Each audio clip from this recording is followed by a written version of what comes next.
هلا والله عمو المونستر، وبحلقة جديدة وبسلسلة جديدة، سلسلة ماينكرافتية رهيبة جدا جدا. مثل ما شفتوا بعنوان الحلقة، أسرع تجميع ايرون في لعبة ماينكرافت عندي، وراح تشوفونه بهاي الحلقة. أول شي نحلل الخشب ونسوي ستيك ونروح نجمع الكابلستون. خليكم ويا التجميع.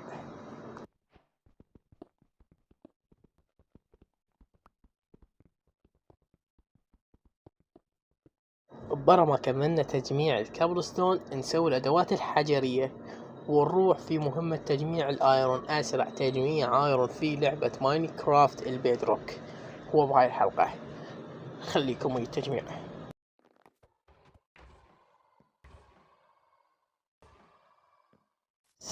نسوي أدوات ونرجع نجمع بعد.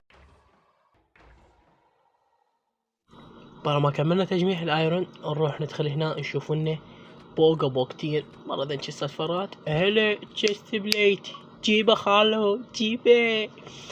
هسه نروح ندخل الغير بيوت، هم ندور بوقات اعضاء السيرفر. اذا شفتوا هذا المقطع سامحوني، ترى جديد بيوتيوب وما حد ساعدني، ترى انا حتى الخبز بوقته وهذا الشرير هم بوقته. ندخل هنا انا ايش تلقى؟ خشب قموح. حلل القموح نسوي خبز، نصعد فوق فارغ.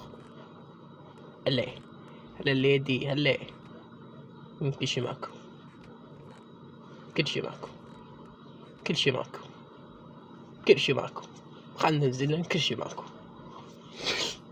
كل شي ماكو.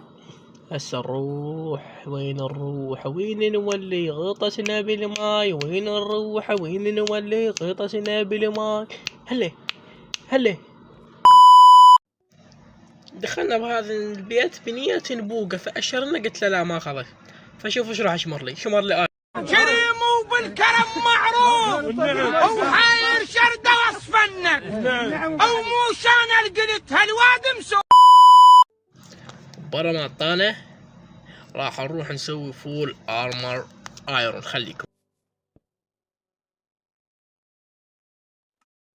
برا ما سوينا فول ارمر ايرون نروح هسه نقضي سوالف ويا احد الاعضاء والنوب. راح نروح ننهي الحلقة وبس. لا تنسون اللايك والاشتراك، ومع السلامة.